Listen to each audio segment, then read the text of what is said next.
Selamat pagi kepada semua umat Tuhan di mana saja berada pada saat ini. Syukur kepada Tuhan, kita masih diberi kesempatan untuk menikmati pagi yang indah pada hari ini. Walaupun kita masih stay at home karena PKP, tetapi saya percaya kita mengambil peluang ini untuk mempelajari firman Tuhan dengan lebih baik, karena mungkin sebelum ini kita sentiasa sibuk dengan segala pekerjaan dan kita tidak mempunyai waktu yang cukup untuk merenungkan firman Tuhan. Pada pagi ini saya ingin mengongsikan firman Tuhan yang bertajuk Mika untuk renungan kita bersama. Sebelum itu mari kita berdoa. Bapa kami yang di syurga, kami mengucap syukur kepada Engkau atas berkat berkelimpahan yang Tuhan curahkan kepada kami. Tolong kami pada pagi ini ya Tuhan, supaya kami dapat mengerti firman-Mu dengan jelas seperti yang Engkau kehendaki. Dalam nama Yesus kami berdoa. Amin. Cerita tentang Mika kita boleh lihat dalam kitab Hakim-Hakim pasal 17. Cerita tentang Mika tinggal di pergunungan Efraim. Cerita tentang Mika ini mempunyai beberapa kaitan atau merupakan kesinambungan daripada cerita Simson. Pertama, Mika juga tinggal di wilayah atau kawasan yang sama dengan Simson tinggal, yaitu di Zora dan Esitol dalam kawasan suku Dan. Dan persamaan yang kedua ialah kita boleh baca dalam Hakim-Hakim 17 ayat 6. Menjelaskan kepada kita begini. Pada zaman itu tidak ada raja di antara orang Israel. Setiap orang berbuat apa yang benar menurut pandangannya sendiri. Nah, kita berbalik kepada cerita Mika dalam Hakim-Hakim 17. Mika pernah mencuri uang berjumlah 1.100 shikal perak daripada ibunya sendiri. Jumlah ini sama dengan jumlah yang raja-raja Filistin bayar kepada Delilah untuk mengorek rahasia tentang kekuatan Simson.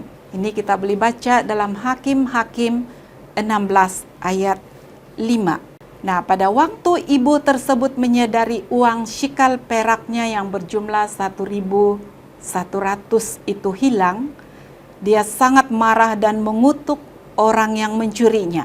Tetapi apa yang berlaku seterusnya? Mika datang kepada ibunya dan mengaku bahwa dialah yang telah mencurinya dan sekarang mahu mengembalikannya kepada ibunya. Dengan sangat gembira, ibu itu membuat nazar dan berjanji untuk menguduskan kesemua uang perak itu bagi Tuhan dengan cara meminta anak lelakinya membuat patung pahatan dan patung tuangan.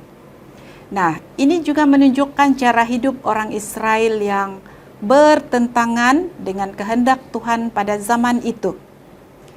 Tetapi benarkah dia menguduskan kesemua uang perak itu seperti yang dia nazarkan atau janjikan? Hakim-Hakim 17 ayat 4 menjelaskan, lalu perempuan itu mengambil uang perak dan memberikan kepada tukang perak untuk membuat patung ukiran. Jelas di sini menyatakan hanya 200 daripada jumlah 1.100. Perhatikan bagaimana dia juga bersikap seperti Ananias dan Safira dalam hal ketidakjujuran dalam pemberian persembahan. Ini kita boleh baca dalam Kisah pasal 5 ayat 1 hingga 11. Nah, selepas patung ukiran itu sudah siap diukir, maka patung itu telah dibawa ke rumah Mika, karena Mika mempunyai kuil sendiri. Di dalam kuil itulah Mika menaruh segala patung ukirannya. Mika juga membuat efod, yaitu sebahagian daripada pakaian rasmi seorang imam besar yang biasanya dipakai pada waktu menjalankan upacara di Ka'bah. Dan Mika juga membuat terafim, yaitu patung-patung berhala. Dia juga mentadbis salah seorang anak lelakinya untuk menjadi imamnya. Tetapi kemudian Mika mengupah seorang pengembara Lewi untuk menjadi imamnya dan sekaligus mengurus kuil atau perniagaan agamanya pada waktu itu. Mika bukan saja telah memanipulasikan uang perak itu, tetapi juga ibunya, anak lelakinya, dan orang Lewi itu untuk keuntungannya sendiri. Buktinya, dia menenangkan dirinya dengan berkata, ini kita boleh tengok dalam kitab Hakim-Hakim 17 ayat 13.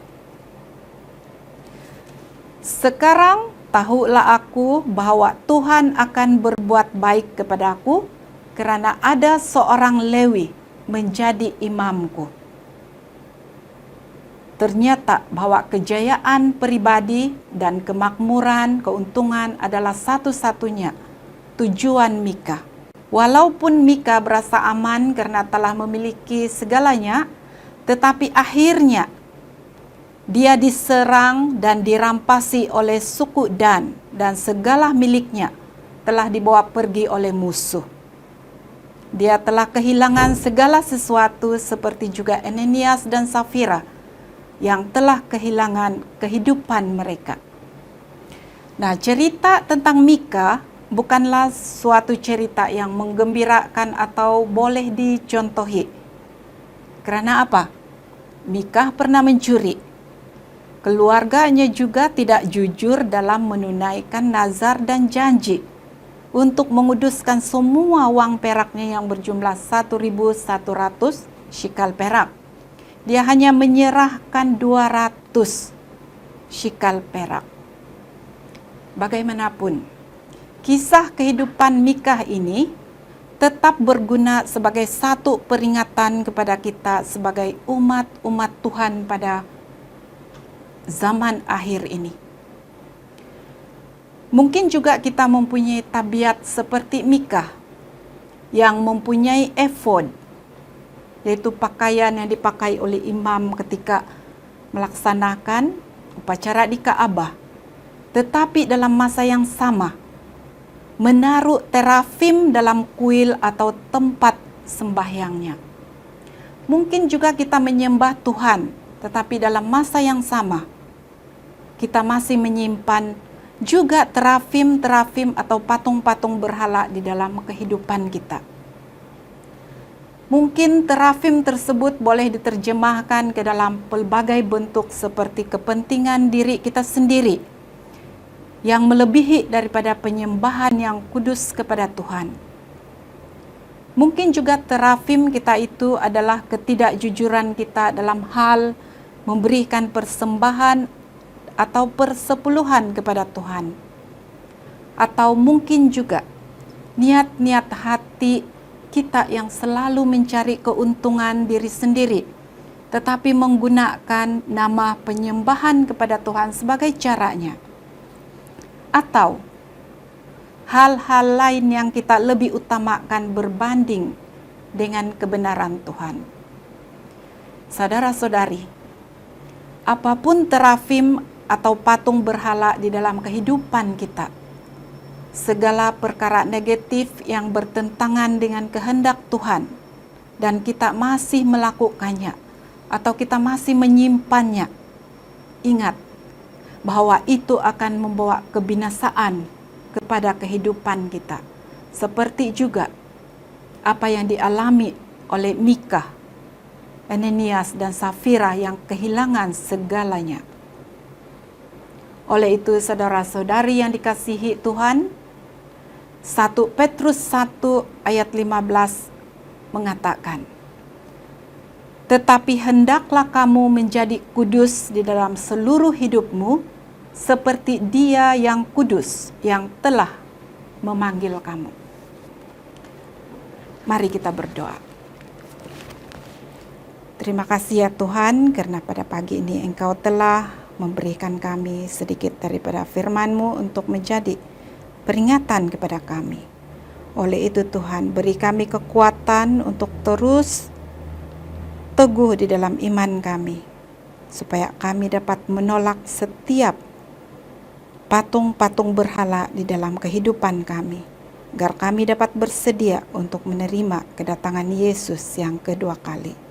Terima kasih Tuhan mendengar doa kami, dalam nama Yesus kami persembahkan. Amin.